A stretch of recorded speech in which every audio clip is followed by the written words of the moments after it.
Good morning. I'm trying to shake the camera, okay. September 10th. Courage is contagious. When a brave man takes a stand, the spines of others are stiffened. Billy Graham. Courage is personal.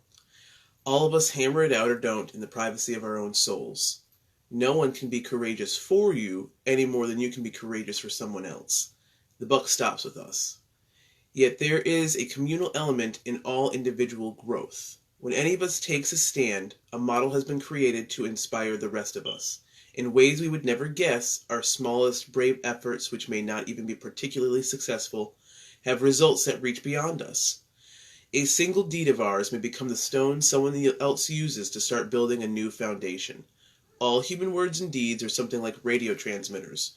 Vibrations and messages are going out from us constantly. We have no idea how many may be tuned in, but most of us have a far wider audience than we realize.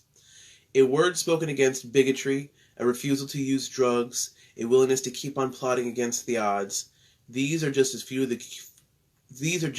the courageous personal behaviors that radiate light into the darkness.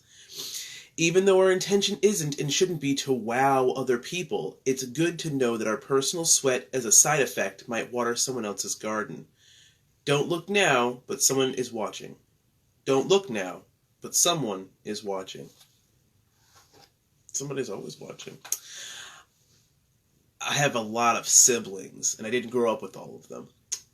And I have a lot of younger siblings that I acquired through my relationship, and I have worked with various programs involving children over the years, and whenever I think of that, like I hear that phrase, someone's watching, I always think about kids. Like, first and foremost, the people who have ever come to me and expressed admiration, gratitude, or pride in my accomplishments or my life changes are always adults, but the people that I always think about when I think about like setting an example are children, including my own son, which is nerve-wracking because him living with me means that he sees me in the best and the worst.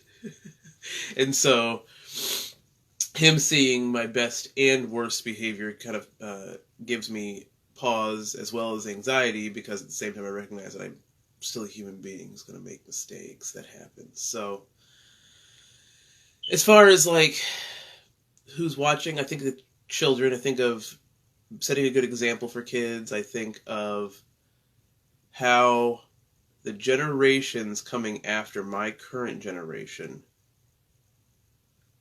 are so courageous, and they have so much drive, and it's not because my generation or the generations before mine set a good example.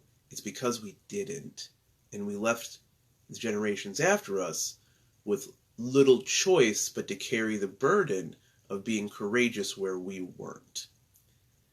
And so on the positive side of things, doing well for yourself and your life and doing well for others, as far as being a supportive human being or a good human being, is great.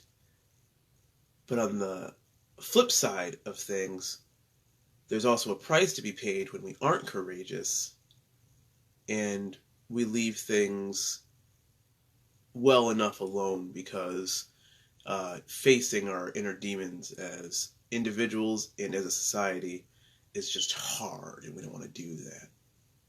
So don't look now, but someone is watching. Someone is always watching. And I gotta figure out this shaky camera thing. I've got a whole system set up here, but it's new because my other one broke, but we'll figure it out. Anyway, I gotta go get coffee made and get the baby ready to go. And this guy wants something. I think it's wet food. He always wants something. But otherwise, have a good morning.